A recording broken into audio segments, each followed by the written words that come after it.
carotidio, que se puede reflejar como un soplo. Esto por la reducción del vaso, bueno, de la luz del vaso. También podemos identificar, por ejemplo, la atenuación de los pulsos, o también podemos identificar ya sea secundario, ¿no?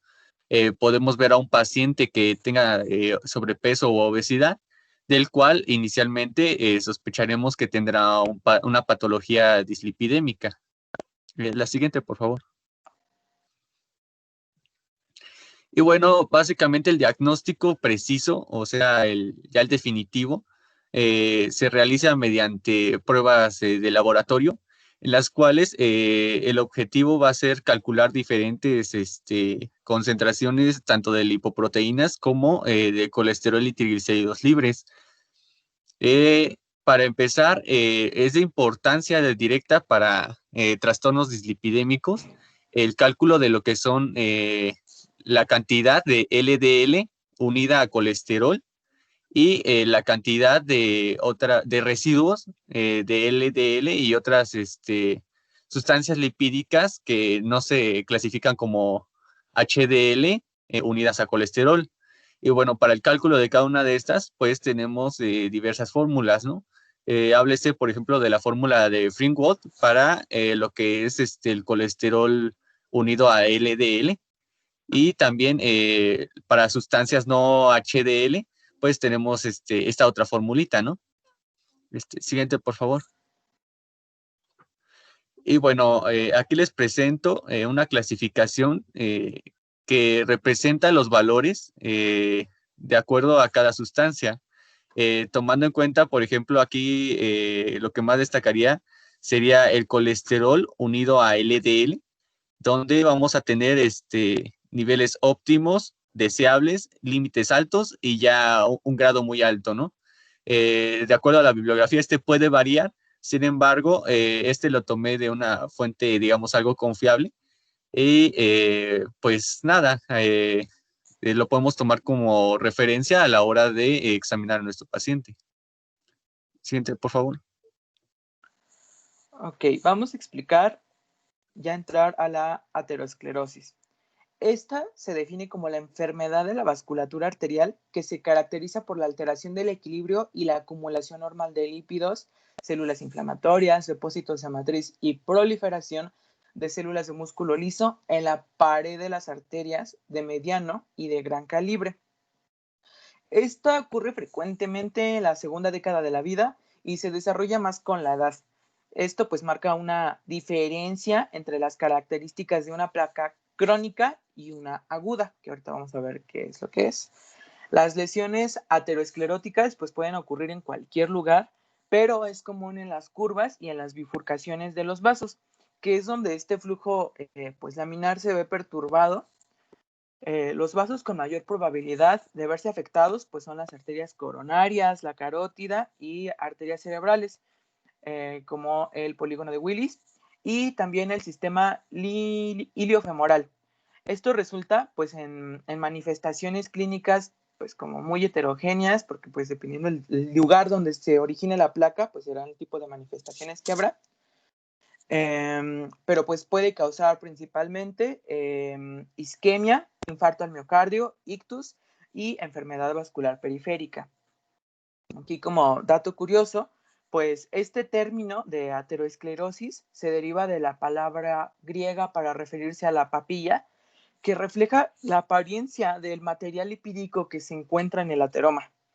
Esta ha sido una enfermedad humana durante pues, 3.500 años y se han encontrado momias egipcias con las mismas características patológicas que ahorita te voy a explicar. Y nuestro conocimiento pues de esta enfermedad actualmente es completo y pues se basa en estudios de lesiones en modelos de ratones modificados genéticamente. Y bueno, pues gracias a ellos es que debemos todo lo que sabemos sobre dicha enfermedad.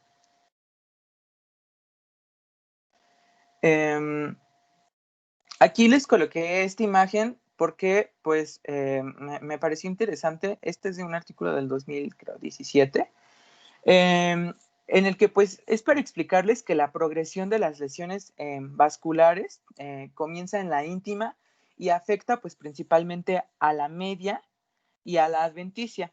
Se origina una reducción del flujo sanguíneo a través del vaso hacia los tejidos dependientes, que pues en última instancia provocan trombosis y estenosis. Hablando sobre epidemiología, la aterosclerosis es responsable pues, de enfermedades cardiovasculares, y estas enfermedades cardiovasculares son la primera causa de muerte mundial, principalmente en países desarrollados, pero pues actualmente se sabe que en países en desarrollo como el nuestro también está pues incrementando por la adopción de diferentes estilos de vida, no sanos obviamente.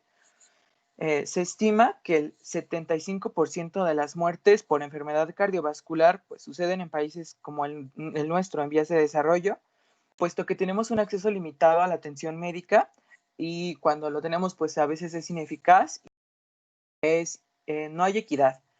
Esto hace pues que se detecte una placa aterómica hasta etapas avanzadas, cuando a lo mejor ya se está infartando o ya tiene un accidente cerebrovascular.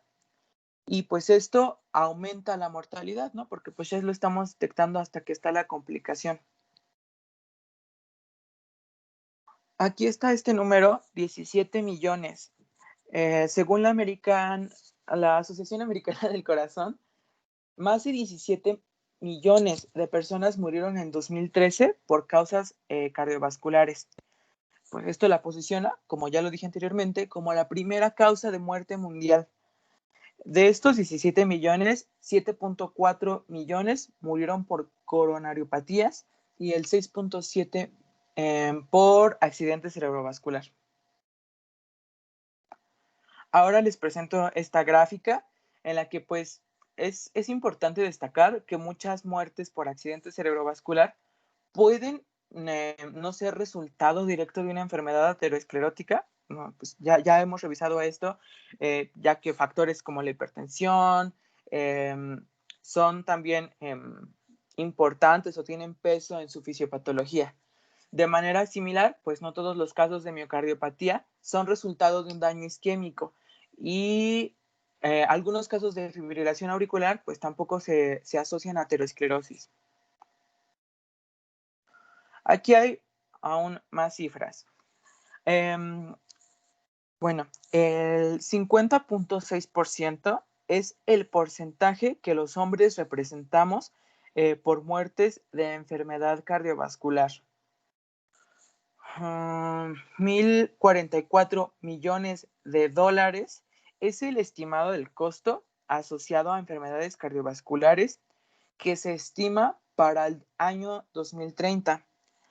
Y bueno, desafortunadamente, pues las secuelas a largo plazo de las enfermedades ateroscleróticas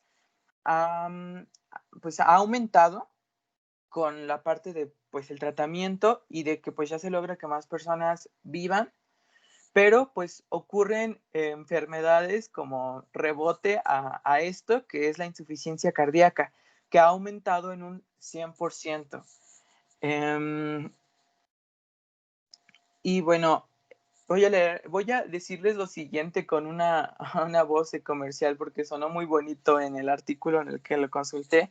Y es que en el 2016 la Organización Mundial de la Salud y los Centros en el Control y la Prevención de Enfermedades en Estados Unidos lanzaron Global Hearts, una iniciativa para reducir la amenaza global de enfermedad cardiovascular para 2025, especialmente en los países en desarrollo. Y pues este programa en lo que consiste es en la elevación de los esfuerzos para la prevención y el control de enfermedades cardiovasculares, promoviendo acciones que disminuyan los factores de riesgo para reducir la ingesta de sal en la dieta y la reducción del hábito tabáquico. Esto pues con el fin de disminuir, ¿no?, las muertes por enfermedad cardiovascular. La verdad no sé si esto esté surtiendo efectos o si esté funcionando, pero a mí me sonó muy bonito cuando lo leí como para ser verdad. Esta, pues ya sabemos, ya teniendo todo este concepto, pues que la aterosclerosis es una enfermedad bastante estudiada, Y hay un montón de herramientas que más adelante vamos a ver, pues para su estudio. Sin embargo, herramientas al alcance pues, de los médicos para detener su curso y para su detección, la verdad están muy limitadas y su acceso es igual delimitado en países como el nuestro. Es por eso pues, que los esfuerzos se centran más hacia la prevención y a la mejora de las enfermedades. Y pues una de las promesas de nuestra era en la que pues hay mayor investigación genética, pues es que tengamos los medios disponibles para determinar la base genética de estas enfermedades. Pasemos a la clasificación. Bueno, como tal, la clasificación para aterosclerosis se basa, como posteriormente vamos a ver, en las características histológicas del vaso. Háblese, por ejemplo, de una aterosclerosis con un ateroma vulnerable, cuando la placa aterosclerótica presenta una gran cantidad de lípidos, como vemos en la imagen A, con respecto a su cápsula de su membrana fibrosa, que va a estar compuesta generalmente de colágeno, pero digamos que por su vulnerabilidad, esta es susceptible a rupturas debido a presión o inclusive por el choque de los cuerpos formes de la sangre. Entonces, esta se relaciona directamente con, digamos, el síndrome coronario, como son la angina inestable y el infarto agudo al miocardio. Y por su parte, también tenemos la placa estable, donde, digamos, se voltean los papeles, ¿no? La cápsula tiene una mayor participación y tiene un menor contenido de nucleolípido. Y esta, pues, digamos, por estas características, tiende a ser más resistente. Sin embargo, con el tiempo, esta es la que causaría más problemas porque, digamos, que el tratamiento no sería tan efectivo en este caso. Además, esta se relaciona con, digamos, enfermedades de tipo isquémico. Háblese, por ejemplo, de angina de pecho estable, angina mesentérica y claudicación intermitente. Siguiente, por favor. Ok, sabiendo esto, vamos a empezar a explicar la fisiopatología. Tenemos que concebir la fisiopatología como un proceso inflamatorio de la pared arterial con alteración del flujo laminar de la sangre. Vamos a ver que hay como 3, 4 mecanismos que te llevan a que se produzca un trombo, pero pues en general la base es esta inflamación y compromiso hemodinámico, en grandote para que no se les olvide. Ahora les presento al LDL. La exposición de una arteria a LDL, colesterol malo, es un factor determinante para el desarrollo de la aterosclerosis. Como lo pueden apreciar en la imagen, tiene forma de esfera y están envueltos por apoproteína B100, que serpentea como una víbora a través de su ecuador. Es como un cochecito de transporte de colesterol insoluble en agua a través de la sangre. Y pues estudios han determinado que probablemente no ocurriría aterosclerosis si no existiera un exceso en las necesidades fisiológicas, que son de 10 a 20 miligramos sobre decilitro. Rangos arriba de 20 a 30 miligramos sobre decilitro son suficientes pues, para conservar todavía una buena salud, pero pues ya sabemos que la mayoría de nuestras sociedades superan este consumo en la alimentación. Bueno, aquí tengo este esquema en el que pues tenemos que explicar, esto es un proceso, ¿vale? Así que para su explicación, en un artículo me gustó cómo venía, era de 2017, cómo venía dividido como por etapas. La primera pues es la estría grasa, que su formación comienza en la infancia y en la adolescencia. Inicia, como ahí lo puse con mi letra toda fea, con el número 1, disfunción y alteración estructural del endotelio. Y pues aquí lo que ocurre es que hay una ausencia de la capa de elastina luminal y hay una exposición a proteoglicanos. Esto permite, en la parte 2, en el número 2 que diga y que tengo en el esquema, una acumulación de LDL en la íntima. La unión de ApoB100 con los receptores de LDL pues permiten que se almacene el LDL en la íntima, donde sufre modificaciones oxidativas por especies reactivas de oxígeno, debido a una catálisis de iones metálicos que se conoce finamente como reacción de Fenton, o por enzimas como la mieloperoxidasa o lipoxigenasas liberadas por las células inflamatorias. Una vez que se produce esta oxidación del LDL, se desencadena la expresión de moléculas de adhesión y también la secreción de quimiosinas por las células endoteliales. Esto pues se llama, o lo pueden encontrar también como activación del endotelio. Bueno, estas quimiosinas atraen plaquetas y también impulsan la infiltración de células inmunes a la íntima, que lo puse con el número 5. Aquí pues los receptores captadores de alta capacidad para partículas de LDL y los receptores de LDL de alta afinidad no se disminuyen cuando aumenta el contenido de colesterol dentro de las células. Esto pues hace que haya una sobrecarga de los macrófagos. Si se dan cuenta, primero entra como monocito, después se transforma a macrófago y luego dice célula espumosa, macrófago. Y esto es porque se empiezan, hagan de cuenta, como a llenar de estos de éster de colesterilo, y pues se ven como con gotitas de grasa o gototas de grasa. Otra cosa en la formación de las estrellas grasas son los linfocitos T, que aunque numéricamente son menos abundantes que los monocitos, tienden a entrar también a la íntima y regulan funciones de las células inmunitarias innatas. Lo mismo pasa pues con las células endoteliales y del músculo liso. Estas también van a migrar, si se dan cuenta, en la parte de la media, pues están como subiéndose hacia la íntima, y esto porque pues como se está produciendo inflamación en la íntima, se están liberando factores proinflamatorios y quimioatrayentes que pues van a hacer que estas células de músculo liso de la media migren hacia. Y bueno, las estrellas grasas, como ya integrando todo el esquema, pues consisten en células T y en células espumosas. Anteriormente se creía que nada más los macrófagos se convertían a células espumosas.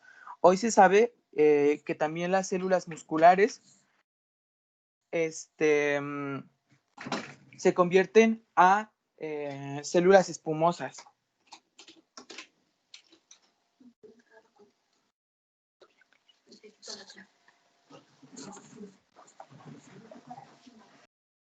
Las lesiones tempranas, la teoría de que los LDL oxidados son los responsables del inicio de la aterosclerosis aún se duda, puesto que se han hecho estudios a gran escala con vitaminas antioxidantes y succinobutol que pues terminan no evitando los eventos ateroscleróticos.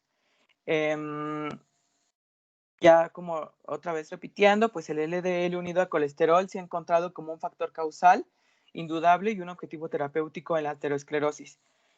Pues se deposita en la pared arterial por unión a macromoléculas de la matriz extracelular. Y bueno, algo importante aquí que tenemos que recalcar es la inflamación, en la que procesos como la hipertensión arterial, el tabaquismo y el síndrome metabólico contribuyen obviamente a que se produzca inflamación sistémica. Estos factores, al activar vías de inflamación, pues también pueden activar las células de la íntima de una manera que se impulsa la aterosclerosis. Aquí se explica por qué hay un aumento de la proteína C reactiva y por qué esta predice el riesgo cardiovascular y aumenta el conjunto a los factores de riesgo cardiovascular. La volví a regar, amigos. Espérenme tantito.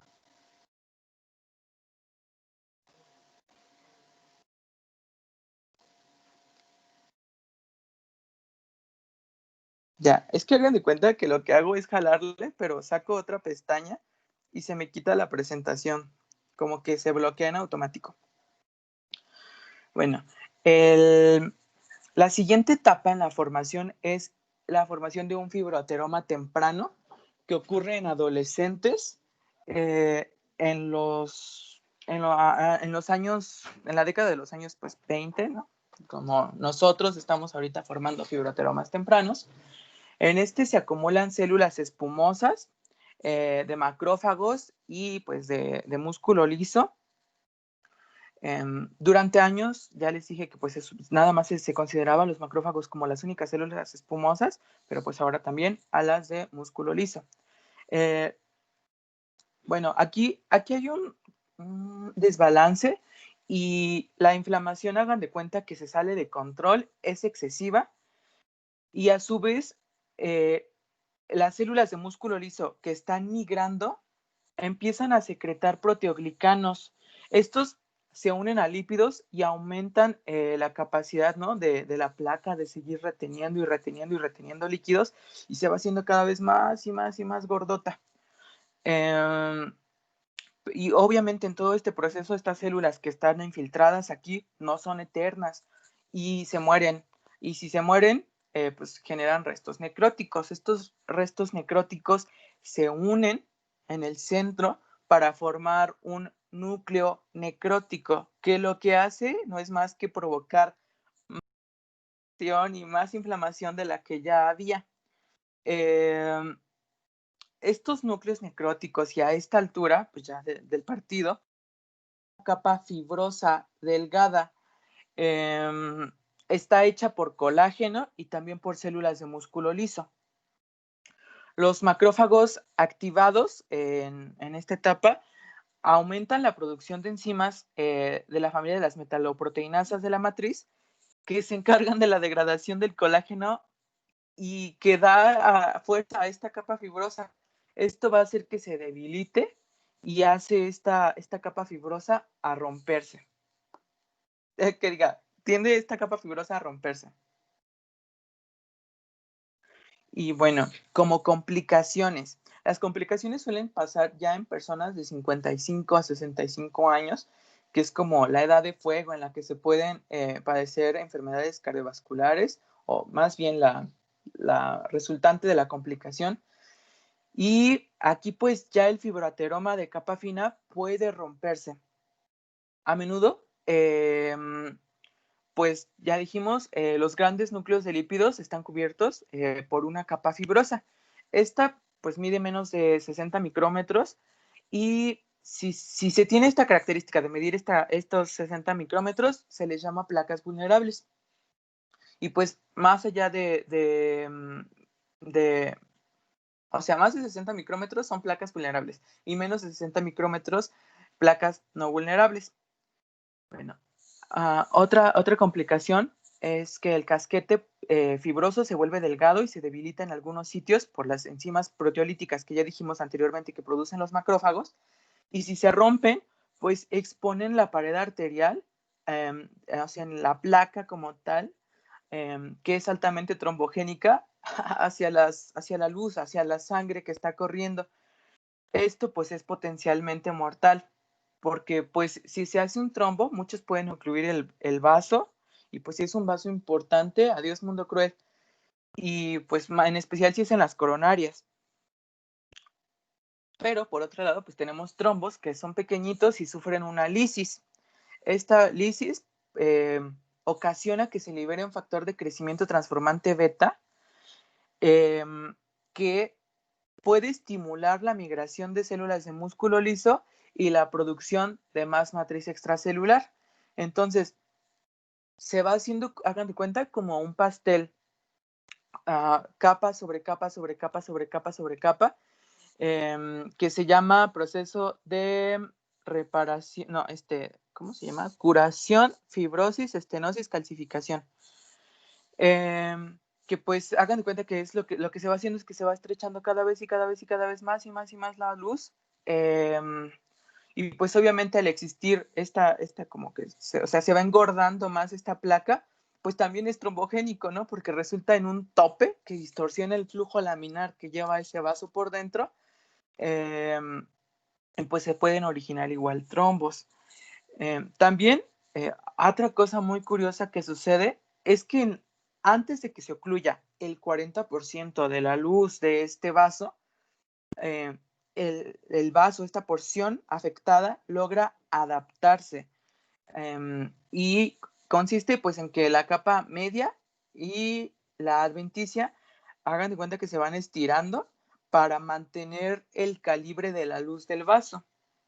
Pero ya después del 40% esto deja de pasar y la placa sigue creciendo, sigue creciendo y sigue creciendo y pues puede terminar, ya les dije, en un trombo. Y otra cosa importante, déjenles pongo la siguiente imagen.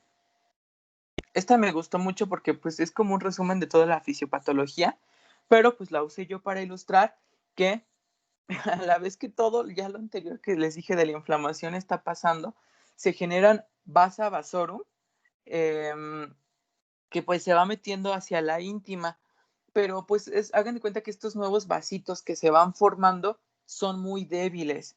Entonces, con cualquier cosita se rompen y pueden provocar una hemorragia dentro de la placa. Y bueno, aquí les puse la imagen en el cuadrante inferior derecho, una arteria ya pues con una estenosis suficiente y significativa que pues causó la muerte de ese paciente. Y es que sí, nada más, o sea, a lo mejor nunca hubo un trombo, pero que esa masa siguiera creciendo, creciendo, creciendo, creciendo y cada vez fuera reduciéndose el calibre de la luz de nuestro vaso, pues eso sí puede causar una isquemia y en su mayoría suele ser letal porque este tipo de placas se asocian a muerte súbita. Y bueno, como diagnóstico, vamos a explicar un poco la presentación clínica. Ya vimos que es una enfermedad difusa que va progresando lentamente y que su desarrollo requiere décadas y pues gracias a esto puede permanecer asintomática. Cuando aparecen los síntomas ya es porque hay una reducción en el flujo sanguíneo que ya causó una estenosis luminal o una obstrucción por un trombo. Entonces, a nivel de las carótidas y de las arterias cerebrales, pues se puede producir un evento cerebrovascular o un ataque transitorio isquémico. Y como causas crónicas, pues puede haber ataques isquémicos transitorios recurrentes o demencia vascular, que es... rayos. Este flujo pues condiciona, ¿no?, a que haya una menor perfusión del tejido cerebral y pues se puede producir demencia. Esa es la demencia vascular, como su nombre lo dice. No sé si lo expliqué bien, sonó muy burdo, pero bueno. En la aorta torácica, ¿qué es lo que puede pasar? Como presentación aguda, una ruptura de la aorta y una disección de la aorta. En las coronarias, en la presentación aguda, pues se generan síndromes coronarios agudos como angina inestable, infarto al miocardio.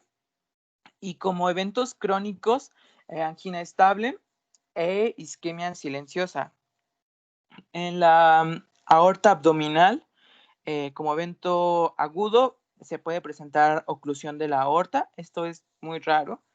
Y como presentación crónica, un aneurisma de la aorta. En las arterias torácicas, pues puede haber una... A ver, espérenme. En las arterias renales, que diga, puede haber una oclusión, que también es raro, y son más comunes las presentaciones crónicas, como el empeoramiento de la función renal y la hipertensión renovascular. Y en las arterias periféricas, la ortoilíaca común o superficial femoral, la poplitea tibial y las arterias peroneales, como presentación aguda, tenemos oclusión de las arterias periféricas aguda, y como presentación crónica puede haber isquemia de las extremidades y también claudicación intermitente, como hace rato lo comentaba Martín. Y si las arterias mesentéricas superiores e inferiores son las afectadas, pues se puede haber una isquemia mesentérica aguda o crónica y angina abdominal. ¿Todo claro con esto de la fisiopatología y de la clínica, chicos? Sí, todo claro, gracias. Sí, muy bien. Sí, todo claro, gracias. Bueno, va que va. Digamos que, como ya hemos visto, directamente para la génesis de un ateroma, no podemos hablar directamente de una sola causa, ¿no? Entonces, ¿de qué hablamos? Pues de factores de riesgo. De estos factores de riesgo, digamos que de todos ellos, los que destacan, ya háblese de hipertensión, colesterol y tabaco, pues cada uno de estos vamos a ver que tienen, digamos, cierta afinidad. Digamos, una elevación de colesterol va a ser más afín a eventos coronarios. Digamos, eventos como la hipertensión van a tener mayor impacto en lo que son eventos cerebrovasculares, y el tabaco va a influir más en lo que son claudicación intermitente. Entonces vamos a ver que de estos tres en la génesis, pues vamos a destacar, digamos, si llega un paciente con hipertensión arterial, pues vamos a influir directamente en que podría tener un evento cerebrovascular y así sucesivamente, ¿no? Y bueno, estos factores de riesgo, digamos que no tienen el mismo impacto que otros, ¿no? Entonces, por eso los dividimos en lo que son causales, condicionales y predisponentes. Siguiente, por favor. Bueno, aquí se ve mucho texto, pero se los voy a explicar así de fácil, ¿no? Básicamente, los factores de riesgo causales, como dice su nombre, pues como tal, tienen mayor predisposición, valga la redundancia, a generar la afección. Sin embargo, estos tienden a ser menos aparatosos. Por ejemplo, hablándose de hipercolesterolemia familiar, donde los valores, a pesar de ser altos, no llegan a los rangos, por ejemplo, de valores secundarios a un incremento en la ingesta de lípidos. Ahora, hablando de los condicionales, pues digamos que estos sí tienen gran influencia en la génesis, pero debido a que la información es muy, digamos, no está muy bien documentada, pues no se clasifican directamente dentro de los causales, y pues los predisponentes básicamente son los que se les suman a los causales y a los condicionales, pero por sí mismos también pueden en conjunto provocar la génesis, ¿no? Y bueno, solamente mencionar que dentro de los factores causales, pues estos no son bueno, individuales, ¿no? Estos pueden ser sumatorios y pues agravar la sintomatología del paciente. Y bueno, aquí a la derecha les pongo cómo se clasifican cada uno de estos. Y bueno, para corroborar todos estos datos, pues les presento la siguiente diapositiva.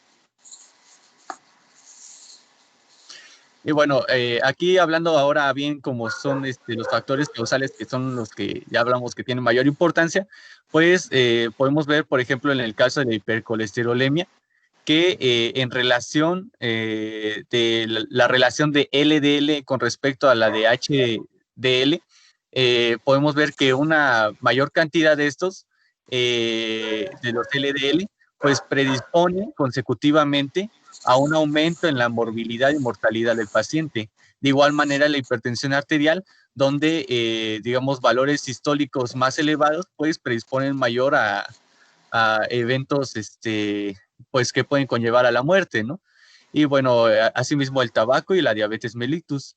En la diabetes hay que agregar que por sí mismo, digamos, la barrita amarilla se le suma a todos estos valores de glucosa en sangre en comparación a la pequeña barrita, rosita, que se le suma, pero a los valores, digamos, ya de una persona que en realidad al inicio no tenía la diabetes antes de presentar las dislipidemias.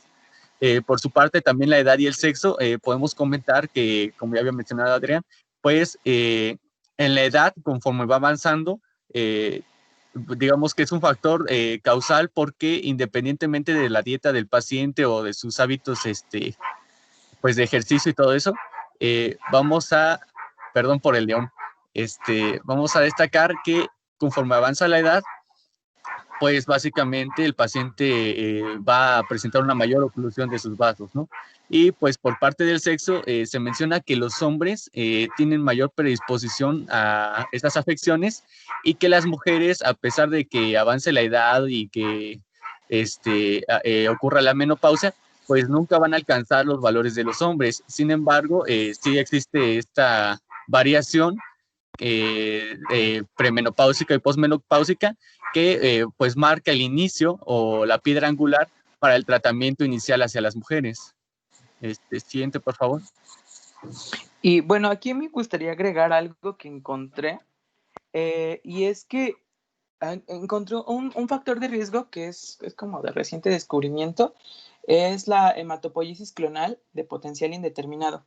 Y para no hacerles tan largo el cuento y no platicarles todo lo molecular, consiste en que las células madre hematopoyéticas de la médula ósea sufren mutaciones que pueden aumentar su proliferación y a su vez, pues que haya o sea, como muchas células mieloides en la sangre periférica, obviamente no implica que vaya a haber una leucemia, pero se ha visto que hay varias personas y es muy común estas mutaciones que puede considerarse como factor de riesgo también para sufrir enfermedad aterosclerótica. Y aquí involucra en la parte molecular a todo lo de o sea, que puede promover la formación de NETs, que son estas redes que avientan los neutrófilos de ADN y pues se ligan a la trombosis. Bueno, ya, continuando con las herramientas de diagnóstico, aquí les hice una tabla porque pues ustedes saben que me gusta explicar todo con tablas y porque pueden ver las diapositivas y estudiarlo posteriormente. En ella encontramos la prueba, características de la imagen, ventajas, limitaciones y aplicaciones clínicas. Tenemos que saber que pues en su diagnóstico pues nada más es observando la placa y pues el principal método de diagnóstico suelen ser los de imagen.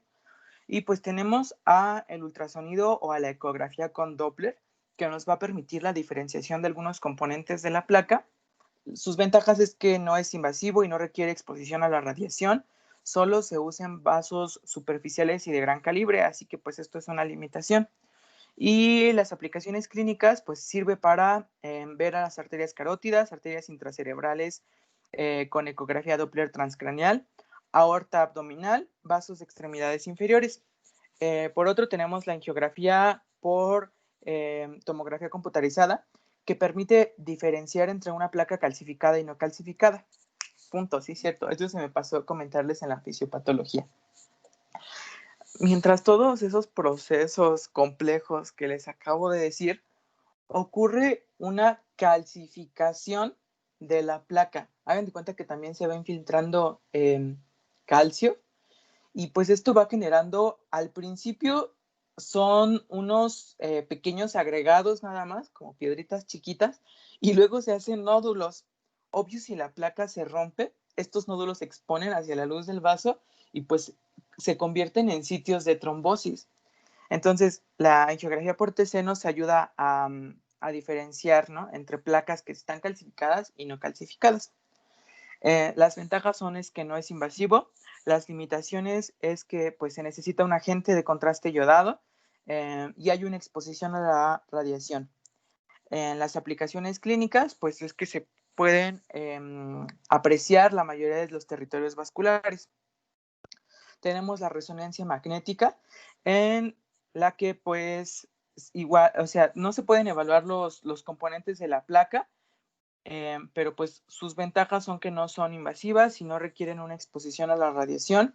Las limitaciones es que nada más puede ser para, ¿cómo se llama?, territorios vasculares de gran calibre, potencialmente útil en casos seleccionados de vasos de menor calibre como las arterias coronarias, y sus aplicaciones clínicas son nada más para las carótidas y la aorta. En la ecografía intravascular se puede caracterizar el tejido de la placa mediante un análisis de las radiofrecuencias. Las ventajas son que es excelente para evaluar la carga y la composición de la placa. Sus limitaciones pues, son que es un estudio invasor y de que se requiere exposición a la radiación y agente de contraste. Y las aplicaciones clínicas, pues nada más son en casos seleccionados y en evolución de las arterias coronarias. Y ya por último, de los herramientas de diagnóstico para la visualización directa de la placa, pues está la tomografía de coherencia óptica, en la que se obtienen imágenes de alta resolución para caracterizar a la placa. Las ventajas es que pues, su excelente resolución permite la visualización detallada de la morfología de la íntima. Como limitaciones, pues es que es invasor y de que requiere exposición. Su disponibilidad es limitada y también la penetración es limitada. Esto dificulta la evaluación de áreas más profundas de la placa y las aplicaciones clínicas puede ser útil en la evaluación de las arterias coronarias. Obviamente sí se cuenta con el recurso, pero no creo que en nuestro país estén la mayoría de estos métodos disponibles. En mi hospital sí lo tenemos, doctor. Ah, bueno, entonces sí son disponibles. Es nuevo, pero tiene un año y medio que se está utilizando y lo utiliza el servicio de hemodinamia. Básicamente es para tener una apreciación más cercana del tamaño de la placa aterosclerosa, qué tanto está obstruyendo la íntima y ubicar zonas de disección altamente trombogénicas. Entonces es una herramienta que recientemente está ayudando mucho a los hemodinamistas para tomar la decisión de ponerle o no ponerle un stent a esa zona de arteria coronaria que está enferma. Okay. Adelante. Gracias, doctor. Y bueno, como significación clínica tenemos que es significativa clínicamente cuando existe una obstrucción del 50 al 75% de la luz, cuando hay síntomas de angina, y aquí puse reserva funcional de flujo. Y es que encontré que hay una nueva prueba en la que consiste en medir la presión del vaso antes y después de la lesión o de la placa aterosclerótica. Y obviamente las presiones son completamente diferentes. Y bueno, este es como un nuevo método de diagnóstico. Otro criterio, ¿no? Para decir que una placa tiene significación clínica es que haya isquemia posterior documentada, que haya una carga de calcio en las arterias también documentada. Y, a ver, espérenme tantito, déjenme, me acuerdo que es SCA. Síndrome coronario agudo. Ah, sí, cierto. Síndrome, sí, la isquemia posterior documentada y ya ha provocado síndrome coronario agudo. Gracias, Martín.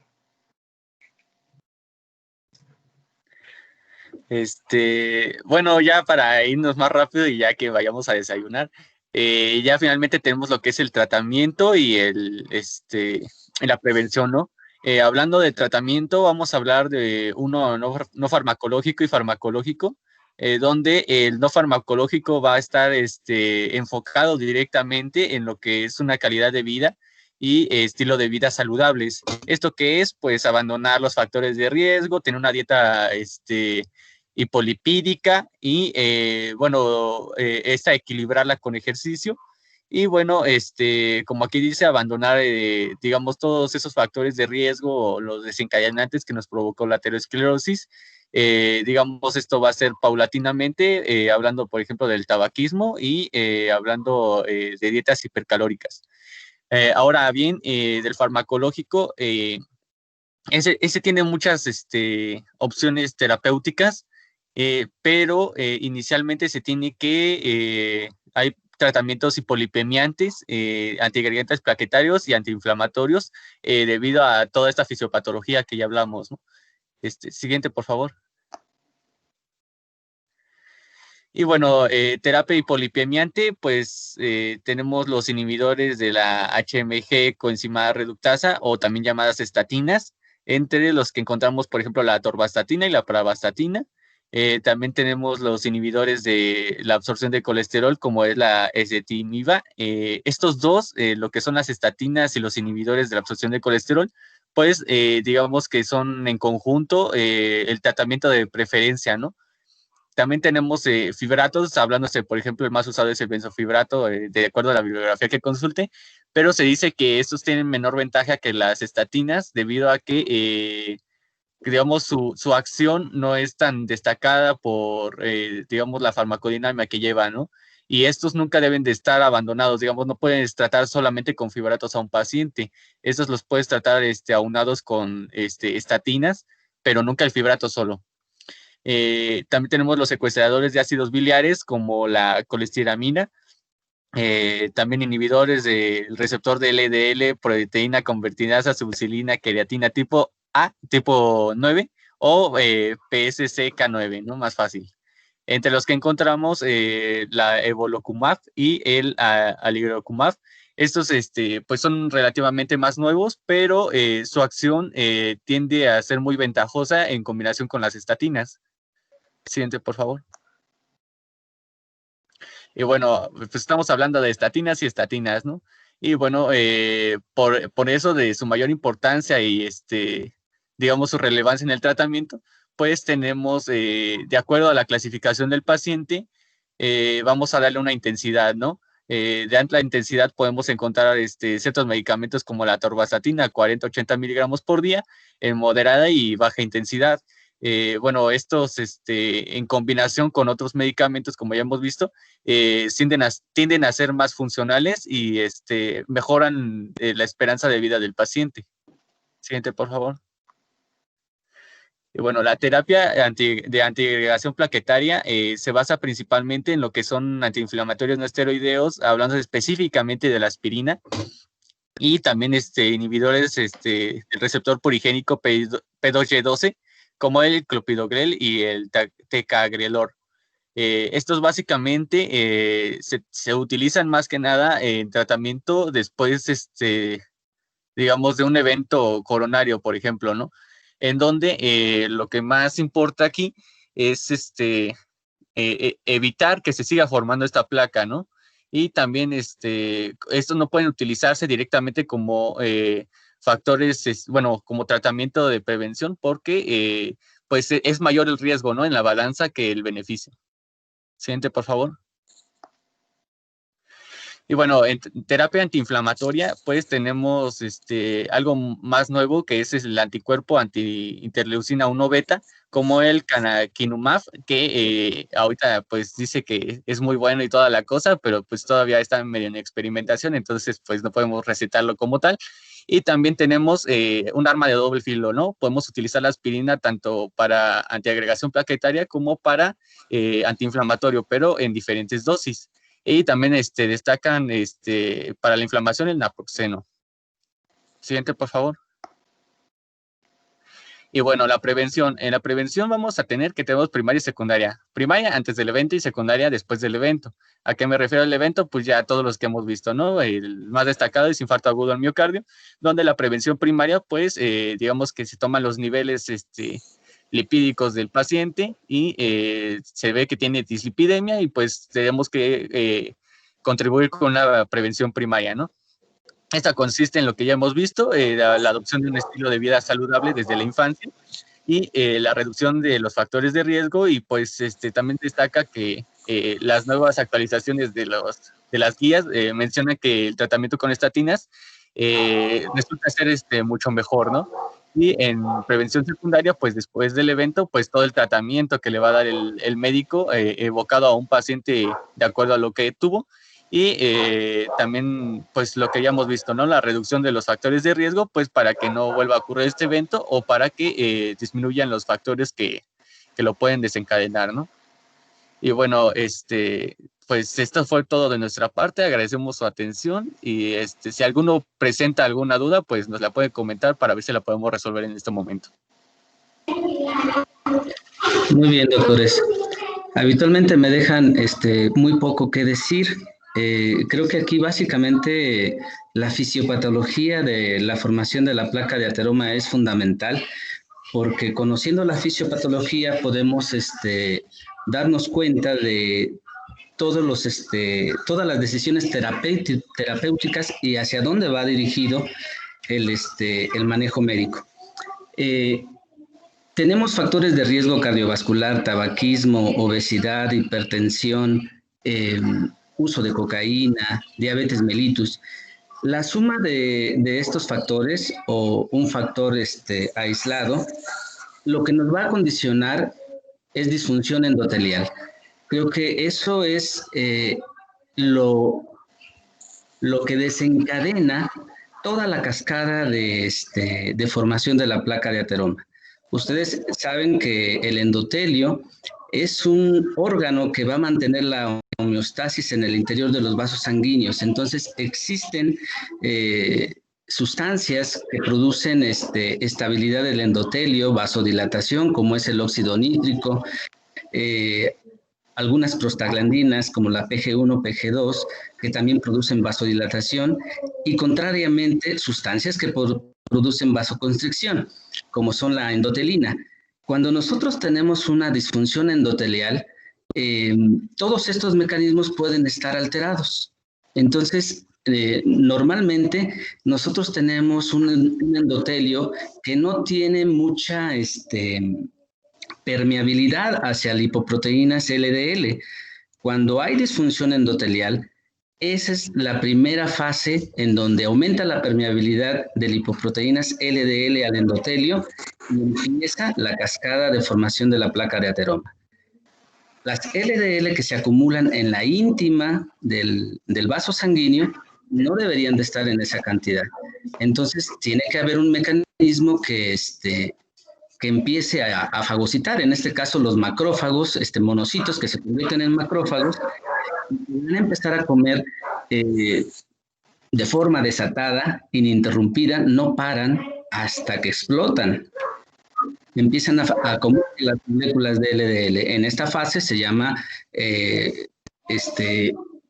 célula grasa o célula espumosa. Cuando se rompe esta célula o cuando está fagocitando a las moléculas de LDL, hay muchas sustancias que van a empezar a activarse.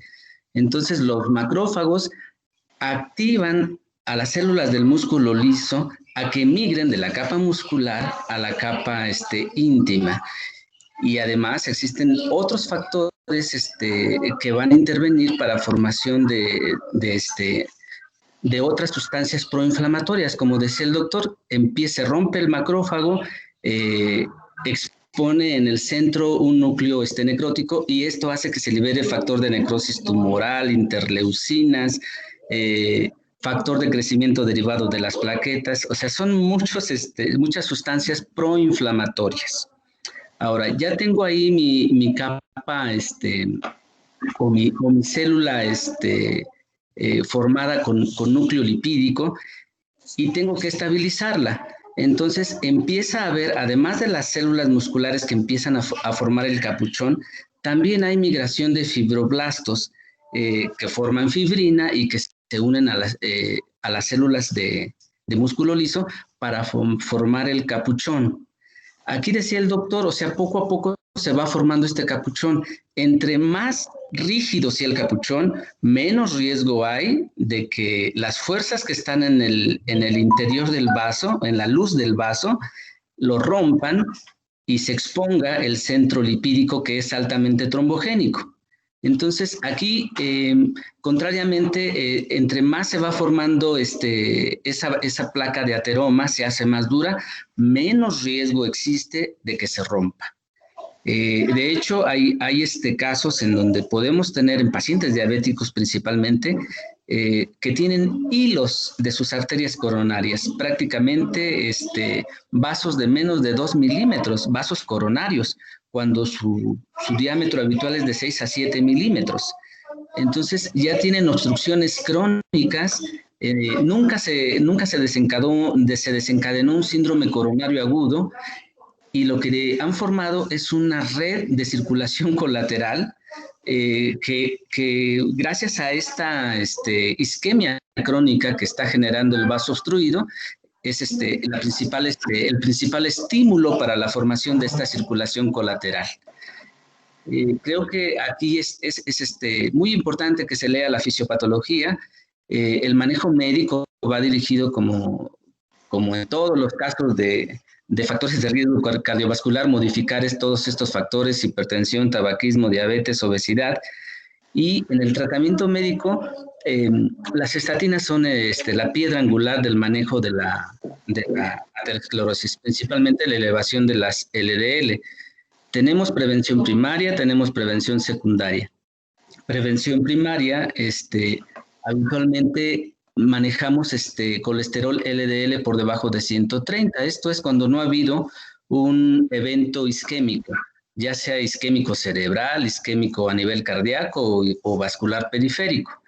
Pero cuando hay prevención secundaria, cuando ya es un paciente que tiene angina de pecho, ha tenido un infarto, un evento de angina inestable, entonces los niveles de LDL, las metas son mucho más bajas. El colesterol LDL tiene que estar en algunas guías por debajo de 70 y creo que en las guías europeas por debajo de 60 miligramos por decilitro. Para lograr estas metas es un tanto difícil. Entonces tenemos que valernos de las estatinas, como son las que más se utilizan porque tienen un alto porcentaje de reducción de LDL, es la rosuvastatina y la atorvastatina. En la fase aguda vamos a utilizar la dosis más alta: rosuvastatina 40 miligramos, atorvastatina 80 miligramos. Algo importante, cuando tenemos un síndrome coronario agudo, si le medimos su perfil lipídico al paciente, muchas veces puede tener rangos de LDL en niveles normales. La indicación de usar estatina a dosis máxima es en parte para reducir el nivel de colesterol LDL, pero también recuerden su efecto estabilizador de placa, ¿sí? No solamente tiene un efecto antiinflamatorio que le da la indicación de utilizarlo aún si los niveles de colesterol LDL son normales. Entonces, recuerden que las estatinas más utilizadas serían rosuvastatina y atorvastatina. Si mis niveles de colesterol LDL no son los deseados, entonces voy a pasar a utilizar ezetimiba o algún fibrato. Los fibratos tienen un papel muy débil en la reducción de colesterol LDL. Habitualmente lo utilizamos para el control de las hipertrigliceridemias, pero también nos podemos valer de ellos para tratar de reducir a rangos terapéuticos. Y posteriormente tenemos inhibidores de la absorción de colesterol, como la colestiramina, y recientemente los anticuerpos monoclonales. Creo que esto es de lo último que ya se están realizando estudios clínicos en diferentes hospitales porque han demostrado una eficacia sorprendente. Entonces, aquí tenemos dos fármacos que se han estado utilizando. El más frecuente es el evolocumab. Y lo que hacen los anticuerpos monoclonales es unirse, inhiben a la enzima que se une al receptor de colesterol LDL. Esto quizás nos faltó en la fisiología del colesterol LDL, pero mi colesterol LDL que está circulante, habitualmente cuando se detecta un exceso de colesterol LDL, estos receptores de colesterol LDL en el hígado se exponen para captar al colesterol LDL. Se capta una molécula por cada receptor. Entonces, una vez que se capta el receptor, se internaliza y se destruye la molécula de colesterol LDL, pero también se destruye el receptor. Entonces, lo que hace este anticuerpo monoclonal, se llama inhibidor de PCSK9, es una enzima, es un anticuerpo que inhibe a la enzima que degrada al receptor de LDL. El resultado final va a ser que va a salir el receptor, capta una molécula, se internaliza, destruye la molécula de LDL no se destruye, porque está inhibida la enzima que destruye el receptor, y se vuelve a exteriorizar. Entonces, el resultado de alirocumab y evolocumab, a veces se detectan o no se detectan niveles de colesterol LDL. ¿Cuáles son los problemas que tenemos en este momento con estos fármacos? Pues el costo. Su administración es administración cada 15 días, y andan en el orden de 7,000, 8,000 pesos la aplicación quincenal. Entonces, imagínense ustedes, fuera del medio institucional, ¿quién podrá soportar una administración de anticuerpos monoclonales de 15,000 pesos mensuales? Más su beta bloqueador, más su clopidogrel, más su aspirina, más su enalapril, más su tratamiento para su diabetes. O sea, no va a subsistir comprando este fármaco, pero su resultado terapéutico es excelente, sorprendente. Y obviamente no se va a reservar a todos los pacientes que tienen hiperlipidemia. Yo utilizo mi estatina a dosis máxima, utilizo ezetimiba a dosis máxima, y si no tengo éxito en mis rangos terapéuticos, entonces puedo considerar el uso de anticuerpos monoclonales, o bien que mi paciente no tolere el uso de estatinas o de fibratos. ¿Cuál sería el efecto secundario indeseable más frecuente del uso de estatinas? ¿Lo revisaron? Sí, doctor, pero ahorita se me olvidó. Mialgias, las sí, mialgias. sí. Mialgias, por eso abandonan el tratamiento. Ajá, o elevación de las enzimas hepáticas, ¿verdad? Nos puede producir una hepatitis farmacológica en casos severos. Esto sería habitualmente lo que hace que se retire el tratamiento con estatinas, y el efecto se observa a mayor dosis o cuando se combina con el uso de fibratos. Con respecto al clopidogrel, a la aspirina, creo que o naproxeno, francamente no lo había yo encontrado, se utilizan para prevención secundaria. O sea, clopidogrel, todo lo que son los inhibidores del ADP, esos no se utilizan en prevención primaria. En pacientes diabéticos, hipertensos con dislipidemia, podemos utilizar el ácido acetilsalicílico. Pero ejemplos de inhibidores de ADP serían clopidogrel, prasugrel, clopidogrel, ticagrelor y cangrelor. Y estos se van a reservar para un síndrome coronario agudo o para pacientes que se sometieron a coronariografía y se les colocó un stent. Y habitualmente el tratamiento es por un año. En un año se puede evaluar si se continúan o si solamente dejamos el tratamiento con aspirina, con ácido acetil. Es un tema importante para los diferentes, las diferentes patologías que se ven en neurología, en cardiología, en endocrinología. Creo que la aterosclerosis es de todos los especialistas, no hay uno solo que no la vea. Bueno, los ortopedistas. No, la insuficiencia arterial, perdón. ¿Preguntas hasta aquí? No, doctor. Bien. Gracias. Bueno, entonces nos vemos mañana a las 8 de la mañana, por favor. Gracias. Sí, gracias. Sí, gracias, Gracias, doctor. Gracias, hasta luego.